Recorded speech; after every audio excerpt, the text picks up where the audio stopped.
Well,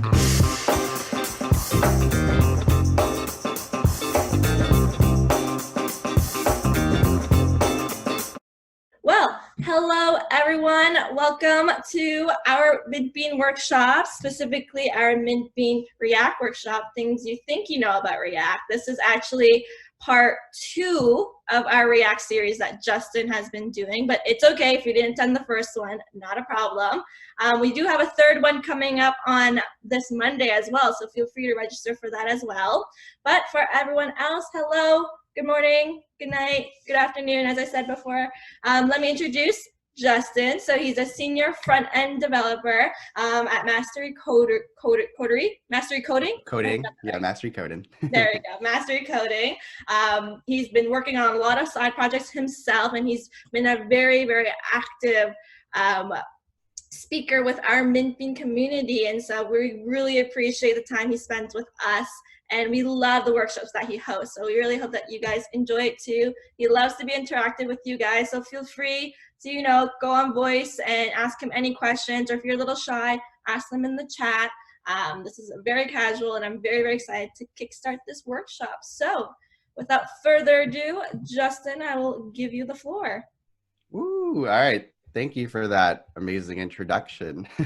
And if you want to hit me up afterwards, I'm always open to it. If you add me on LinkedIn, you'll find it later in this presentation and all that. So let me get started. Things you think you know about React. Number 2. Again, like Jen said, if you weren't here for the first one, it's okay. They don't really build off of each other. These are just kind of like ways to I call it like a knowledge check to see how much you really know about it. So first, about me. I'm Justin. I've been programming since 2015. I'm a senior dev at Mastery Coding, and I'm a part-time instructor at Bootcamp. It's my 3rd time here. I'm super happy to be able to say that. And you can find me on LinkedIn, Justin-Punz on LinkedIn. And I'll add you. I add everybody. I reply to all your comments and everything too. So looking forward if you reach out to me there. And also a little bit of Mastery Coding, a little bit about it. It's an education company. So practice what we preach. So I like to teach just like how we teach the kids. I also like to learn a lot of new stuff and present it. So yeah, getting started with the presentation though. What are we talking about? Hold up. Let's start with an overview, right? So we're going to talk about the history of React really quickly. And if you're here in the first one, it'll be the same thing. But for you who haven't been here before, I think it'll be really nice. Then we're going to do a concept check. And then we're going to talk about how you can keep up with all these changes that are always happening in the dev world. And audience participation is always encouraged. And there is time at the end for questions. Okay, so let me just get started here. So now I kind of want you all to type in the chat. You can even unmute your mic here. But let's talk about the history of React. Quick summary of it. Okay, so why was React created? Anyone? If you want to unmute, you can. You can also type, but I'm just going to leave it for 1 minute here.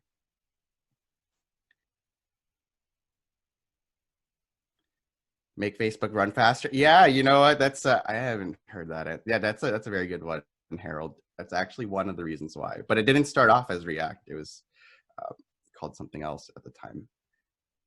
Facilitate UI changes depending on data. Yeah, that's another good reason. So maybe 2 more interactive web pages. So yeah, that's true. But there were also interactive web pages before React.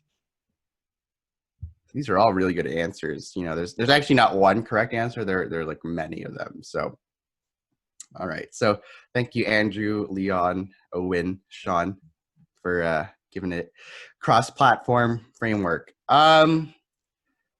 Yeah, I get no, not really, not yet at that time. It's okay. All right. Well, thank you for all your answers. They're all really great, and I think they're all correct too, because there's not one real answer to it. But the main thing for it was that there's reusable components, reactive updates, and learn once, write anywhere. So it's in the name, right? Reactive, and I'll get into that. So it just ensures design efficiency. Each component has their own set of logic, and everything can feel consistent without having to copy paste a million different components. So remember, this is back then in 2010. Okay, it was a different world of coding back then. Reactive updates too is a big thing. So whenever you render, it actually it doesn't just spit out HTML. It actually just gives you an object of all the changes. And then it'll know, React will know how to update that stuff. And it's called reconciliation. And I'll talk about that later in the slides as well. But just pretty much whenever something changes, it knows only to change specific nodes instead of the whole web app in itself. And then also learn once, write anywhere. It works in the server, it works on the client side. They really, from the beginning, wanted to make no assumptions about the rest of your stack. This is something you can just add into one page, or just like Facebook, they only put in their newsfeed because that had the most dynamic update stuff. And then diving into the timeline of React, which I made for y'all. And also this presentation will be shared with everybody. If you want to see where all my sources are from, inside of the speaker notes, I put links to where I got all this information from. So if you want to see the information from this slide, you'll see it in that comments thing. So yeah, the first version is actually Facts.js. It was created in 2011 by this guy named Jordan Walk. He's still involved with the React project today, but he's not like Dan Abernov involved. But he created the early prototype of React, and it's still up there if you want to try it out. But even he doesn't recommend it. It was just a concept test to see if we could really utilize these the thing of reactive updates. And then in 2012, it wasn't until then where he actually created the real first React, and you can even see that in the actual repository. But it was made for Facebook ads and maintaining the ad dashboard thing. So it's pretty famous that it came onto the to the news feed, but they were created at the same time, news feed and Facebook ads for React. 2013, they open sourced it because they realized that they didn't have enough resources at Facebook at the time to make it as great as they wanted to. So they introduced it at introduced React at JSConf in 2013, and the rest is history. Everyone just kind of really started catching on after that. I wasn't there, but man, I wish that's something to see. 2014, the tools came out for it. The React developer tools, the hot loader, and Atom, the code editor, came out too. So they really wanted to make people have a good experience with working on it. This is something, it's not new, but someone there was like, we have to think about DX. So some of you have heard of UX and UI. So there's user experience, but this is developer experience. So they're like, how could we make it not annoying for them? And that's when developer tools came out, which I think is genius, because now a lot of us think about debugging. And I think as many of us know from working on projects, sometimes half the time is just diagnosing problems. So moving on, there's a little bit more. Stable React in 2015. So this is when the big guys, or big companies, I mean, started adopting it. Netflix and Airbnb started adopting it. React Native, GraphQL, and Redux are announced at the same time. So now that they have these major backers behind it other than Facebook, this is when things really get traction. And if you've been coding as long as I have, it's not that long, 5 years, you'll know that this is when you start hearing React all over the place now. And it's like, oh, React or Angular. 2016, the error code system popped up. Again, it's something that we kind of, what do you call it? We take for granted sometimes, but it's super useful now that we know why React broke. And that's from that point. React Fiber came out in 2017. Fragments are also added, and the Fiber architecture is also added and open sourced. Fiber is not this thing we can really touch, but just know that it's this thing that optimizes our app for us, so it knows which specific nodes to update. And I talked about that more in the previous presentation, but yeah, I can talk about it at the end if you all want. But there's so much more now, and I can't even fit it because so much has changed in just a year alone. But there's hooks, the context API, suspense, and many more things have been added since its conception. And it's just so crazy to keep up with it. But I just want to show you, is the history important? Is all this important to know? No, but it's good to know the reasoning over why these decisions were made over just memorizing the rules and syntax. Okay, so like no one's really going to quiz you on this. Interviewers will definitely not ask you this. It'd be funny if they did, but it's not something, don't feel pressure to know it. I just think it's cool because I love React and it's wholesome. So let's move on to the real meat of this thing though, which is, the title, things you think you know about React. Let's do a knowledge check. Let's test what we know. Okay, so why is the React DOM in the Create React app? Can anyone tell me? And there's 3 parts to this. It's okay if you don't know, but I mean, this is kind of a question though you might get in a interview, but for the purposes of this presentation, don't feel pressured if you don't know it. No one wants to try it out? Okay. Yes, yes, yes, yes. So Kelsey is very close to it. Yes. Communicate with the DOM. Inject React element into HTML. Yeah. Karin is kind of there too. Creates the virtual DOM. Yeah. So the update's fast. Yeah, Ramesh. Let me know if I pronounced your name right. It's almost there too. Yes, Andrew is pretty much on there. I wonder if Andrew was here for the first one, but yes, Andrew's there. Andrew and Kelsey are pretty much on it. So yeah, they were actually together at one point, the React and the React DOM. Okay, so like you'll see it here whenever you do create React app, you'll always be like, hey, why is this thing here, right? All I need to know is that they have to match the version. So now I'm gonna explain why. So the app, like your actual code that you're typing, they used to be together until React Native came. So React is responsible for all the source code for your components, the states changing, the props changing. All the code that we do is React.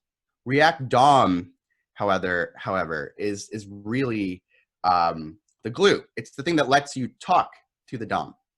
And this is super great now because like you can solve your React code and switches out React DOM to like the mobile stuff. So yeah, most of you in the chat were pretty much on it, but just know that this is pretty much the middle person between your code in React and the DOM. Cool. All right, so but what's the virtual DOM actually? What's the DOM even? So I think all of us at one point in our coding career, even with some of my coworkers, like they're great at React stuff, but when you ask them these fundamental things, they kind of like stutter a bit. So now it's time to really dive into it. So again, what's the virtual DOM? Or actually, what's the DOM, right? So let's get into it. So here's the real DOM. Okay, so the real DOM, for some of you that don't know, it's just a representation of like all this HTML right here. So it's an interface for HTML and XML documents. Okay, so it represents the document as nodes and objects. So you can see here HTML here, and it holds the head and the body, and they have their own children right here. It's a nice tree, and it's a living model that can be modified by JavaScript. The way we interface with the DOM is with JavaScript. Okay, and JavaScript and HTML together is what they call the API. And the really cool thing is that each browser has their own set of code and how to interact with it. But what's really cool is that because there's JavaScript, it just makes it so you don't have to worry about it. We know that if we do document that get element by ID, it'll change certain parts of it. So, and again, you can ask questions here in the chat. I'll respond to it. But that's the real DOM really quickly. It's just a representation of this markup into this tree. Okay, so why the virtual DOM? Okay, so let's think about like a simple app that we have here. Look on the right-hand side, we have this image. There's a lot of stuff here just for a simple app. Like here we have the title, we have divs everywhere, and this is just for like one tiny paragraph. Okay, like so if we wanted to change something here at this level, it'll actually re-render this whole, all the children below it. So things could be very costly if you have a lot of components. Okay, think about like Facebook's app. It's huge, or something like Amazon. Countless and countless components that are being changed sometimes every second. And that can be very taxing. So the DOM is represented as a tree data structure, which makes changes to the DOM fast. I just realized I have a typo there, but changes to the DOM are very fast. Okay, but repainting the UI is what makes it slow. When we change the text, change the color, add in, remove an element, that's what makes it slow. The more components there are, the more expensive the DOM updates could be. Okay, so again, this is just a simple thing for like a little table, like 3. It's already a lot to keep track of. So think about this where it's like multiplied across a large scale application. So why the virtual DOM? Well, we need it just so we can make sure that when we're updating things, it's not that expensive. And moving on, so I keep talking about this virtual DOM. What the heck is it, right? So we have it here, and I'll explain it more. I have more pictures. But pretty much, it's the virtual representation of the DOM. Okay, I'll explain the image on the right. So whenever there's a new state change, there's a new virtual tree that happens. But what's great about it is that whenever it has the current state of the DOM, when you make a change, it'll do this thing called a diff, and it'll know what's specifically changed. So it doesn't have to change the whole DOM. It just knows to change that specific node. I have a picture to support this after too. So if you read here on the left, it says React knows which virtual DOM objects have changed, then React only updates those objects in the real DOM. So it saves you time, or it saves your your browser some resources from having to instead of re-rendering the whole thing, it just re-renders that specific node. So let's do it. Let's look at this example right here. And if you want to see a deeper explanation, there's a whole article that I really like on it right here. If you want to find it in the slide, React Virtual DOM explained in simple English. Who doesn't like that? So let's recap what we did in the last slide right here. So let's pretend these are our components. Like this is our body. This is a div. This is another div. And then these are like buttons or something. Okay, so when there's a state change in this component here, it'll check with the other, it'll check against what's currently on the page. And it'll be like, huh, that is different. That's different. I'm going to re-render now. So then the virtual DOM's like, okay, so since the state changed here, it also changed the children here. So I'm going to tell the browser DOM now just to update these two nodes instead of the whole DOM, because traditionally it would repaint the whole thing. So here it just knows to repaint these specific parts. Okay, so it checks what's changed, sees what's dirty, cleans it up, and tells the real DOM what to do. So here's one more example. Just and again, I put another article here just in case. This is not an easy thing to really explain. when you start seeing these trees, it gets a little bit confusing. So I put another article here just in case you want some more support. But here, we change the state on these two nodes. It knows that it's dirty here, dirty nodes, and then from there it tells the real DOM, hey, these are the only ones that updated. Change these. Don't worry about this top one up here. Okay. And moving on from that, let's talk about this thing called the React call order. Hope I didn't lose too many of you here. This is a different topic now. Okay, so we all know about, or at least we've heard about the component lifecycle, right? But with hooks in 16.8, you can't really map them one-to-one. It's not possible. Like you can kind of substitute, but it's generally accepted that you can't do one-to-one. That's why you don't see images or resources saying, hey, this is how you do this with hooks now. So you know, super debatably, I am on the side that it is better, but hooks have made the experience better. But with that, there's a couple of drawbacks because we have to change the way we think about it. So, but what I want you to remember is that what causes a re-render is a prop and state change.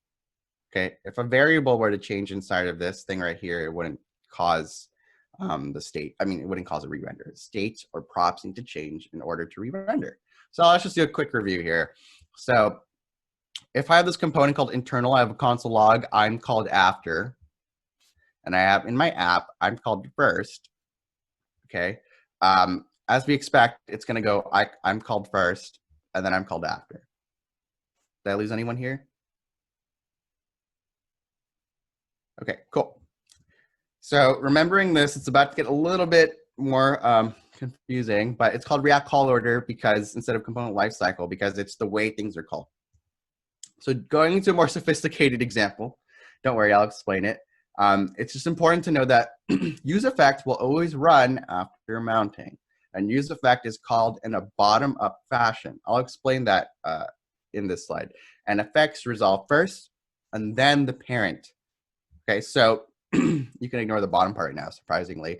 But here we have a component called internal. Excuse me. So we have a component called internal. We have I'm called after. We have a use effect called I'm called after internal mounts. And then we have the app where it starts. We have I'm called first. I'm called after the app mounts and internal. So if you try to follow this yourself, you would think like, okay, this is going to go first because it's logging. Use effect is supposed to go after. So that means internal should run I'm called after first. And then it should call this one, right? I'm called after internal mounts. And then I'm called after mounts, app mounts. So this is actually really confusing to me. And it wasn't intuitive to me because I actually thought that it would go I'm called first. And then it would do this use effect because it's, on the same level. And then it would do I'm called after, and then I'm called after internal mounts. So I actually thought that these two things right here would be called, and then these two things. But that's not the case because what I mentioned before, the bottom up fashion is this. So you run this I'm called first, but it's going to run internal. It's going to make sure that the children resolve first before the parent gets to do its use effect. So all the children of internal and all that stuff will go first. So then that's why I'm called after, and this use effect is run before this use effect because it wants its children to resolve first before the parent. So, okay, so Kieran said, okay, so the call order is the opposite if I'm understanding this is right. I'm not really sure I understand what you're saying, Kieran, but I hope this explanation makes sense. If you can rephrase your question, I can get back to it. But yeah, does anyone have any questions on this part right here? I know it's a bit confusing, and to me it was something I didn't get until working with hooks for like 6 months. Okay. Yep. Awesome. All right then. Thank you, Nadine, for a summary. That's great. Yeah, it is like almost like bubbling. Yeah, in which the order is top to bottom. Yeah, and this way, yeah, it wants to do the children first. Just remember that the children stuff it takes priority before the parent, and it'll do it in that order. So moving on from that, I have a quick review right here. So if we just want to look on the left-hand side, ignore the stuff on the right, we have, this is all in the correct order. Okay, so if we know that use effect is last, this is actually the correct order. I am called first, then I am called second, and then the use effects resolve, right? So then we have I'm called third, and I'm called fourth. And this one's correct. But now we move on to this one on the right-hand side. You could ignore this use state stuff, but this is a bit trickier, or it's really the same thing, but just with more code. Because I just wanted to show you about this array that's given to these use effects. So when they're given into it, it'll actually just act very much the same. It's just the only difference is that when these states change, these use effects will be called as well. So I'm called first. So that's correct. And then I'm called every second render because this is the first one, right, in the use effect. And then the next one is I'm called only after first render because this empty array right here means run only after mounting, which is something that I know annoys a lot of people. Them one to being me is one of them because I didn't get it at first. But then we have use effect here. I'm called during the first render and whenever count changes. And then the next one is I'm called during the first render and whenever never incremented changes. So it's pretty much the same thing. Just know that specifically these ones with the states inside of it, it knows to only update that. So and if you want to see an extra thing, if you click on the button here, because there's a button, it'll run the I'm called first, because it's not in use effect, and then second every render, and then called first render and whenever count changes. So if this is really overwhelming, you can hop back here. But I'm sure this will really help you all when you're debugging and working with these use effects. So I feel like use effect could get its own presentation, and I believe someone here covered it already at Mintbean. So maybe look out for that. But I like to hear your feedback. So if you want one on that, I can get one too. But moving on from there, we can go into a review. This is all easy, right? Super easy. I'm just kidding. So don't worry about not knowing all this fundamental stuff. It's really not easy. I understand that. It's taken me a long time to even like get a hang of this. So, but the important thing to know is that you'll still be able to use React without knowing this information, right? like it's just useful to know these deeper fundamental things because it'll help you debug more. And when you're explaining it to another developer, which is a very important skill to have, you can really get into it as deep as this. So hope I cleared up a couple questions that you all had when you're starting. And then how do we keep up with everything, right? There's so much stuff, so much stuff. Things are changing every week even. There's Twitter, there's the blogs, there's YouTube people, there's emails and stuff. So let's move into it. So how do you stay up to date with React's changes? And I will be answering your questions in the chat. Why did React choose to have things render in this order? Really interesting things. Yeah, to answer Jeff's question, I don't know if I can really answer that question the way they would. I'll do my best though. But the reason why they have it that way is because they just, it's rooted in some other like programming architectures, and they just wanted to follow it. And it makes sense when the events are resolving with each other, because use effect is a callback essentially. So it's a method that'll run after things run. It's an effect. It's a side effect. It's like, if you know functional programming, it'll make more sense. But the best answer I can give you is just that it was the best thing, and that's why they chose to do it that way, Jeff. Let's see. And Andrew, yeah, React renders things twice. Sometimes it will if you're using the functional components. It's just the way that it's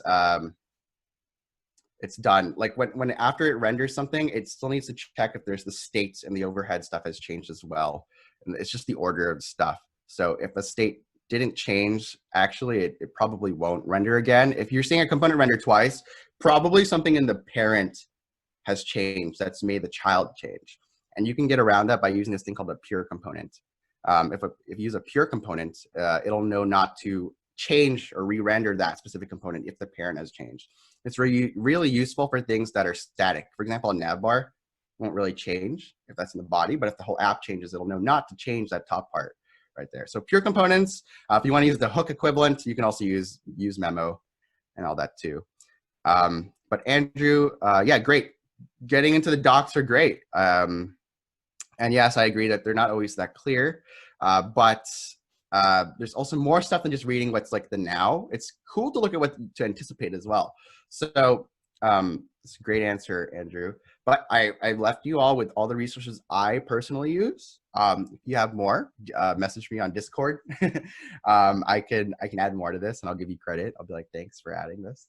But React.js blog, who better than the actual people who maintain it themselves, right? So I'm going to just plop here, and you can see here that Mr. Dan Abernov himself and Rachel, who are like the key maintainers of this project, are giving you the updates. They're like, okay, so React 17, it's coming out, but know that there's no changes to how you do things. It's really just an under the hood optimization of React. And so like, you can know about it before even hopping in or getting the next version of the docs, so you know what to anticipate. And then there's also Twitter, of course, is a great one. Medium is one of my favorite ones because I love opinionated React. The thing is, like, React is very unopinionated, so I like it when people are like, you should do it this way, because I like to pick their minds, and if it works for them, I want to try it out. Daily.dev is another one too, if you want to passively expose yourself to the latest tech updates. What I mean by that is, if you check out my screen, if I open up a new tab, this is a Chrome extension. They have a Firefox one too, where it just gives me all these different blogs and videos of tech. So like, even if I'm working, I'll be like, what is, let's see, what's a cool one that I actually care about? Creating your own JavaScript syntax. That's cool. So I'll save that, and then I'll just go on to my normal stuff, like the React blog and all that. So React daily.dev is a cool one. I highly recommend it if you want to passively expose yourself. There's also dev.to. So this is like a blog place for React as well. It's like a forum format. And then there's Reddit. So Reddit's like usually hit or miss for me, because sometimes like the threads will be open and no one will ever reply. But it's worth a shot sometimes, just to, you know, once a week or every 2 weeks, if you just want to skim these other forum places, because sometimes people will find like really niche bugs You'll have like really experienced React people coming on. They're like, I've been here since like 2012 and I want to change it this way. And I'm just like, wow, like they bring all their wisdom there and all that stuff. So anyways, I'll share the slides, but I highly recommend checking out all of these. And here's an example of a new change. So we have React 16 and React 17. Again, like this new update is not really changing the way we code. It's like an under the hood change, but I would never even know this if I never read the blog, because like this isn't something that people talk about. Like this is like, hey, did you know that they changed the thing to do this? Like, the root element now is, instead of HTML, it's actually just a div now. Like no one really talks about that. So if you want to get into this niche stuff, you really go to the blog. So, but to tell you about this change, it used to be that it would, the root node would be the HTML thing on your page. And this comes from like React being able to just be plopped into any app. Again, they don't want to assume your stack. So React can actually work if you just like plop it into a div. But here they're like, this is actually causing some problems if you have more than one instance of React on your page. So we're actually just going to make the root element the div now. And then, I don't work with stuff like that, but everyone else in the dev community is like, oh, that's so cool. So like, if everyone thinks it's cool, I guess it's cool. So example of a new change and why it's important to keep up with everything. And, there's so many things that sometimes we're taught, don't question it. Just memorize this for now and dive into it later. Right. So I usually keep a backlog of all the topics that I want to dive into, just because there's so much.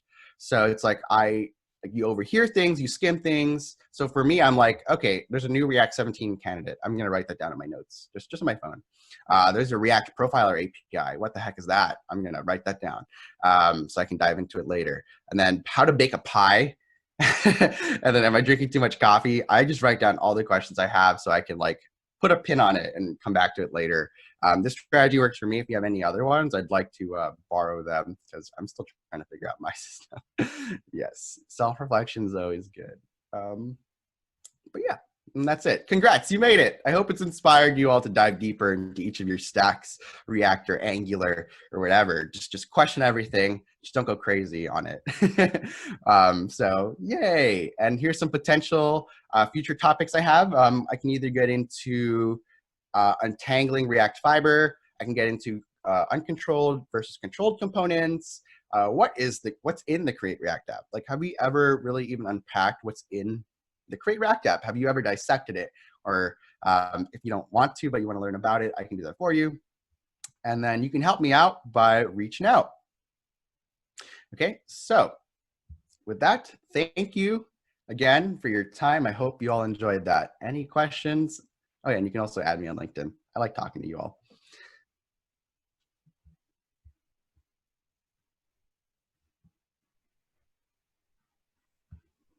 Can we go back to that slide that had all those tools or comments, those web pages that you had? Yeah. I'll share it with Jennifer too, and then she can drop it in the event thing. Someone asked, Alexander. Yeah, on top of React, yeah, he had a very good question. He says, on top of React, it seems that developers need to know Redux, Next.js, and GraphQL to become a React developer nowadays. I would say yes. And the way I say it like that, because you don't have to know Next, you don't have to know GraphQL, you don't have to know Redux, but you should know an additional framework on top of React or some library.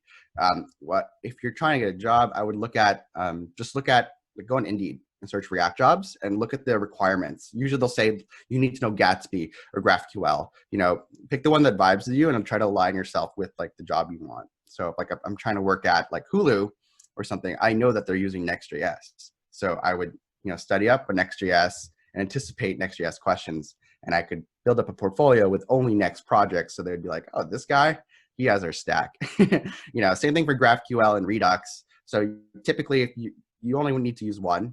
You never need to use it in tandem. Apollo, because Apollo is actually built on top of Redux too. But just know why you want to learn the framework, just instead of just learning it because everyone says to. Like, try to align yourself to like one of those companies or project goals. Yeah, thanks. That's a very good question. I'm happy you all like this presentation from the chat. It makes me smile. Okay. Anyone want me to go into any other slides or dive into it? All right. Yeah, no problem, everybody. I'll be back here on Monday for my 4th time. I can't wait to say it's my 5th time. I have like a personal goal of like presenting 5 times, so that'll be a big one for me. Alrighty, well, thank you so much, Justin. Let me pull myself up here. Awesome. So thank you, Justin, so much. As you can see from the chat, you know, everyone's bustling. They loved your energy, loved your presentation. And thank you, everyone, for being so engaged. It always makes these speaker workshops way more smooth going when the audience is also equally as active and engaged. So thank you so much for that, guys. And I did see a question about, is there a recording of the first presentation? And there actually is, and we're actually in the process of pumping these videos out on our YouTube. We're no longer going to be posting full video content anymore, but because that was an old one, that is still coming out. So you will be able to find that on our YouTube at Mintbean. But yes, as Justin said, you can catch him in the next React series workshop on Monday, and more will be coming. So very, very excited for that. And thank you so much, everyone. You can always chat with Justin in our Discord. I've also linked his LinkedIn, so please connect with him. If you find me, connect with me as well. I love getting to know all of you guys. So thank you so much, and have a great day, everyone. Thank you. Bye-bye.